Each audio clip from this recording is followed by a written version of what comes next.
Hi friends, ಮಲ್ಲಿಗೆ ಮಾಡು ಚಾನಲ್ಗೆ ಸ್ವಾಗತ. ಇವತ್ತು ನಾವು ಹಲಸಿನ ಬೀಜದ್ದು ಫ್ರೈ ಹೇಗೆ ಮಾಡೋದು ಎಂಬುದನ್ನು ನೋಡೋಣ. ಅದಕ್ಕಿಂತ ಮೊದಲು ನನ್ನ ಚಾನಲನ್ನು ಹೊಸದಾಗಿ ನೋಡ್ತಿರುವವರು ಮತ್ತು ಸಬ್ಸ್ಕ್ರೈಬ್ ಮಾಡದಿರುವವರು ಪ್ಲೀಸ್ ಸಬ್ಸ್ಕ್ರೈಬ್ ಮಾಡಿ, ಹತ್ತಿರದಲ್ಲಿ ಬರುವಂತಹ ಬೆಲ್ ಬಟನನ್ನು ಒತ್ತಿ. ಆಗ ನಾನು ಮಾಡಿರುವಂಥ ವಿಡಿಯೋಗಳು ನೇರವಾಗಿ ನಿಮ್ಮನ್ನು ತಲುಪ್ತದೆ. ಈಗ ಹಲಸಿನ ಬೀಜದ ಫ್ರೈ ಹೇಗೆ ಮಾಡೋದು ಎಂಬುದನ್ನು ನೋಡೋಣ. ಹಲಸಿನ ಬೀಜವನ್ನು ನಾನೀಗ ಒಂದು ಪ್ಯಾನಲ್ಲಿ ಹಾಕಿ ಫ್ರೈ ಮಾಡ್ತಾ ಇದ್ದೇನೆ. ಸ್ವಲ್ಪ 1-2 ನಿಮಿಷ ಇದನ್ನು ಬಿಸಿ ಮಾಡ್ಕೊಳ್ಳಿ. ಆಗ ಆರಾಮಾಗಿ ಇದರ ಸಿಪ್ಪೆಯನ್ನು ತೆಗಿಲಿಕ್ಕೆ ಬರ್ತದೆ. ನೋಡಿ ಈ ಥರ. ಅದಕ್ಕಾಗಿ ಸ್ವಲ್ಪ ಬಿಸಿ ಮಾಡ್ಕೊಳ್ಳಿ. ಈಗ ಇದರ ಸಿಪ್ಪೆಯನ್ನೆಲ್ಲ ತೆಗಿಬೇಕು. ಫ್ರೈ ಮಾಡಿಕೊಂಡಂತಹ ಸಿಪ್ಪೆ ನೋಡಿ ಆರಾಮಾಗಿ ಬರ್ತದೆ. ಎಲ್ಲ ಸಿಪ್ಪೆಯನ್ನು ತೆಗೆದುಕೊಳ್ಳಿ. ತೆಗೆದು ಇದನ್ನು ಬೇಯಿಸ್ಕೊಳ್ಬೇಕು.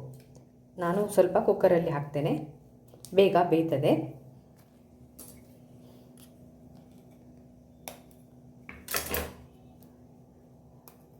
ಸ್ವಲ್ಪ ನೀವು ಫ್ರೈ ಮಾಡಿದರೆ ಆರಾಮದಲ್ಲಿ ಸಿಪ್ಪೆ ಹೊರಗೆ ಬರ್ತದೆ, ಇಲ್ಲದ್ರೆ ತುಂಬ ಕಷ್ಟ ಆಗ್ತದೆ. ಅದಕ್ಕಾಗಿ ಸುಲಭವಾಗಿ ಮಾಡಲಿಕ್ಕೆ ಈ ಥರ ಮಾಡ್ಕೊಂಡಿದ್ದೇನೆ. ನೋಡಿ ಎಷ್ಟು ಚೆನ್ನಾಗಿ ಬರ್ತಾ ಇದೆ. ಎಲ್ಲ ಸಿಪ್ಪೆಯನ್ನು ತೆಗೆದುಕೊಳ್ಳುವ. ಈಗ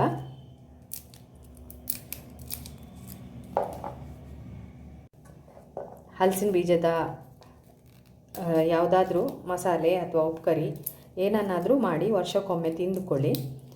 ತುಂಬ ಒಳ್ಳೆಯದು ಹೆಲ್ತಿಗೆ.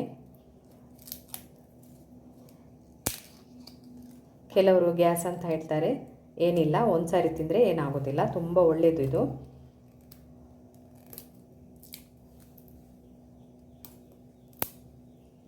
ಇದು ತುಂಬ ಹಿಂದಿನ ರೆಸಿಪಿ ಇದು. ಈಗ ಯಾರೂ ಮಾಡೋದಿಲ್ಲ ಇದನ್ನು. ಅಷ್ಟು ತಾಳ್ಮೆ ಕೂಡ ಇಲ್ಲ ಜನರಲ್ಲಿ. ಆದರೂ ನಾನು ಹೇಳೋದು, ಒಮ್ಮೆ ನೀವು ಇದನ್ನು ಮಾಡಿ. ಬೇಕಾದಷ್ಟು ಬೀಜಗಳು ಸಿಗ್ತದೆ. ಯಾವುದಾದ್ರೂ ಅಡುಗೆಯಲ್ಲಿ ಇದನ್ನು ಸೇರಿಸ್ಕೊಳ್ಳಿ. ಇದೇ ಥರ ಮಾಡಬೇಕಂತಿಲ್ಲ, ಯಾವುದೇ ಅಡುಗೆಯಲ್ಲಿ ಹಾಕ್ಕೊಳ್ಬೋದು.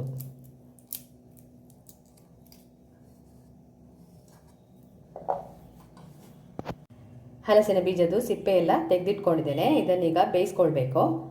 ನಿಮಗೆ ಸಾಧ್ಯ ಆದರೆ ಪಾತ್ರೆಯಲ್ಲಿ ನೀರು ಹಾಕಿ ಬೇಯಿಸ್ಕೊಳ್ಳಿ. ಇಲ್ಲಾಂದರೆ ಕುಕ್ಕರಲ್ಲಿ 1 ವಿಸಿಲ್ ಕೂಗಿಸ್ಕೊಳ್ಬೋದು. ತುಂಬ ಬೇಯಿಸ್ಕೊಳ್ಬೇಡಿ. ಸಾಧಾರಣ ಇದು ಮೆತ್ತಗೆ ಆಗುವವರೆಗೆ ಬೇಯಿಸ್ಕೊಳ್ಬೇಕು. 1 ವಿಸಿಲ್ ಸಾಕಾಗ್ತದೆ ಕುಕ್ಕರಲ್ಲಿ ಆದರೆ.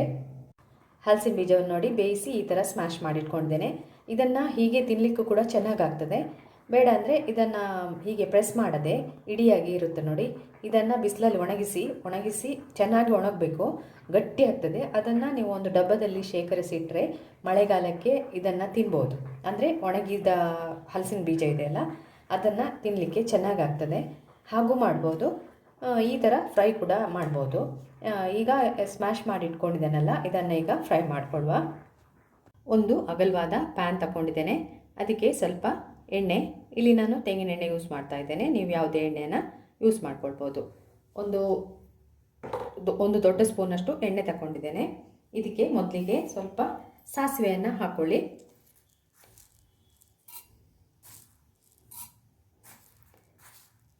ಸಾಸಿವೆ ಚಟಪಟ ಹೇಳಬೇಕು. ಚಟಪಟ ಹೇಳ್ತಾ ಇದೆ. ಇದಕ್ಕೆ ಒಂದು ಅರ್ಧ ಸ್ಪೂನಷ್ಟು ಜೀರಿಗೆ ಹಾಕ್ಕೊಳ್ಳಿ. ಆಮೇಲೆ ಸ್ವಲ್ಪ ಇಂಗನ್ನು ಹಾಕ್ಕೊಳ್ಬೇಕು.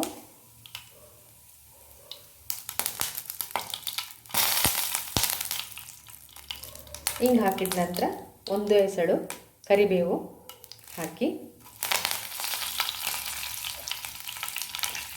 ಆಮೇಲೆ 1-2 ಎಸಳು ಬೆಳ್ಳುಳ್ಳಿಯನ್ನು ಚಿಕ್ಕದಾಗಿ ಕಟ್ ಮಾಡಿ ಇಟ್ಕೊಂಡಿದ್ದೇನೆ. ಅದನ್ನು ಕೂಡ ಹಾಕ್ತಾ ಇದ್ದೇನೆ. ಬೆಳ್ಳುಳ್ಳಿ, ಆಮೇಲೆ ಒಂದು ಚಿಕ್ಕ ಈರುಳ್ಳಿಯನ್ನು ಚಿಕ್ಕದಾಗಿ ಕಟ್ ಮಾಡಿ ಇಟ್ಕೊಂಡಿದ್ದೇನೆ. ಅದನ್ನು ಕೂಡ ಹಾಕ್ತಾ ಇದ್ದೇನೆ.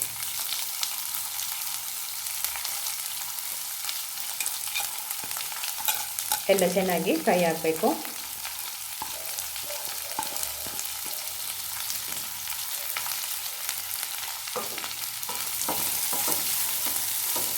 ಈರುಳ್ಳಿ ಕೆಂಪಾಗಬೇಕಂತಿಲ್ಲ, ಟ್ರಾನ್ಸ್ಪರೆಂಟ್ ಆದರೆ ಸಾಕು. ಇದಕ್ಕೀಗ ಸ್ವಲ್ಪ ಉಪ್ಪು ಹಾಕೊಳ್ಳುವ, ಬೇಗ ಮೆತ್ತಗೆ ಆಗ್ತದೆ. ಆಗ ಸ್ವಲ್ಪ ಹಾಕ್ಕೊಳ್ಳಿ, ಜಾಸ್ತಿ ಹಾಕ್ಕೊಳ್ಳಿಕ್ಕೆ ಹೋಗಬೇಡಿ. ಮತ್ತು ಹಲಸಿನ ಬೀಜವನ್ನು ಬೇಯಿಸುವಾಗ ಕೂಡ ನಾನು ಉಪ್ಪು ಹಾಕ್ಕೊಂಡಿದ್ದೇನೆ, ಆದ್ದರಿಂದ ಸ್ವಲ್ಪ ಹಾಕಿ.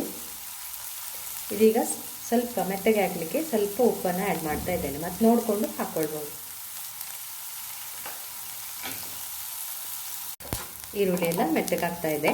ಇನ್ನೂ ಸ್ವಲ್ಪ ಟ್ರಾನ್ಸ್ಪರೆಂಟ್ ಆಗಲಿ, ಅಲ್ಲಿವರೆಗೆ ಫ್ರೈ ಮಾಡ್ಕೊಳ್ಳಿ.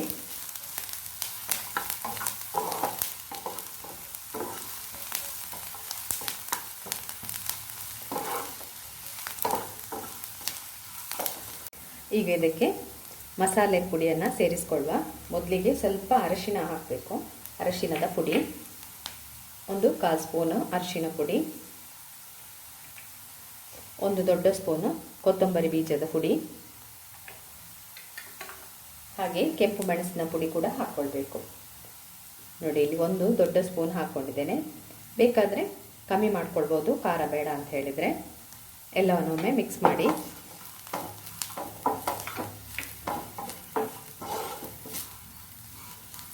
ಇದಕ್ಕೆ 1 ಟೊಮೆಟೊ ಕೂಡ ಆ್ಯಡ್ ಮಾಡ್ಕೊಳ್ಳಿ. ಎಲ್ಲವನ್ನೊಮ್ಮೆ ಮಿಕ್ಸ್ ಮಾಡಿ.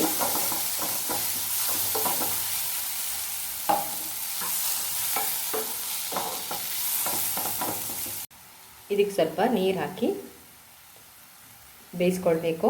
ಮುಚ್ಚಿ ಬೇಯಿಸ್ಕೊಳ್ಬೇಕು. ಇದನ್ನು ಒಂಥರ ಗೊಜ್ಜು ಥರ ಆಗಬೇಕು, ಅಲ್ಲಿವರೆಗೆ ಬೇಯಿಸ್ಕೊಳ್ಳಿ. ಟೊಮೆಟೊ ಎಲ್ಲ ತುಂಬ ಮೆತ್ತಗೆ ಆಗಬೇಕು.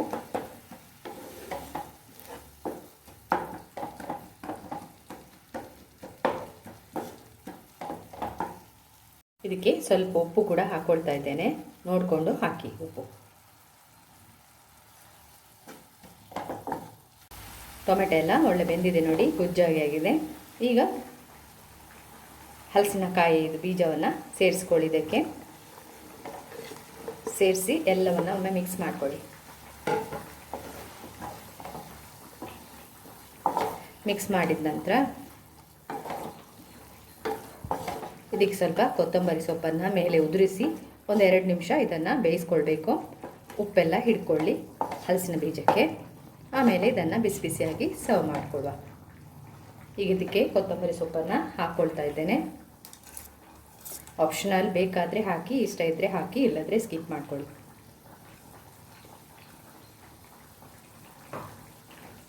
ಎಲ್ಲವನ್ನೂ ಮಿಕ್ಸ್ ಮಾಡಿ ಮುಚ್ಚಿ ಬೇಯಿಸ್ಕೊಳ್ಬೇಕು. 1-2 ನಿಮಿಷ ಬೇಯಿಸ್ಕೊಳ್ಳಿ. ಡ್ರೈ ಆಗ್ತದಾಗ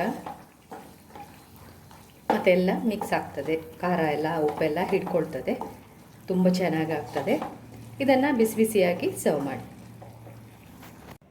ಹಲಸಿನ ಬೀಜದ ಫ್ರೈ ರೆಡಿಯಾಗಿದೆ. ಇದನ್ನು ಟ್ರೈ ಮಾಡಿ, ತುಂಬ ಒಳ್ಳೆಯದು, ಹೆಲ್ತಿಗೂ ಕೂಡ ತುಂಬ ರುಚಿಯಾಗಿರ್ತದೆ. ಇದನ್ನು ನೀವು ಮಾಡಿ ಅದೇ ರೀತಿ ನನ್ನ ವಿಡಿಯೋಗೆ ಲೈಕ್ ಕೊಡಿ, ಕಮೆಂಟ್ ಹಾಕಿ, ವಿಡಿಯೋವನ್ನು ನಿಮ್ಮ ಫ್ರೆಂಡ್ಸ್ಗೂ ರಿಲೇಟಿವ್ಸ್ಗೂ ಸೆಂಡ್ ಮಾಡಿ. ಇನ್ನು ನಾನು ನಿಮಗೆ ಮುಂದಿನ ವಿಡಿಯೋದಲ್ಲಿ ಸಿಗ್ತೇನೆ. Thank you.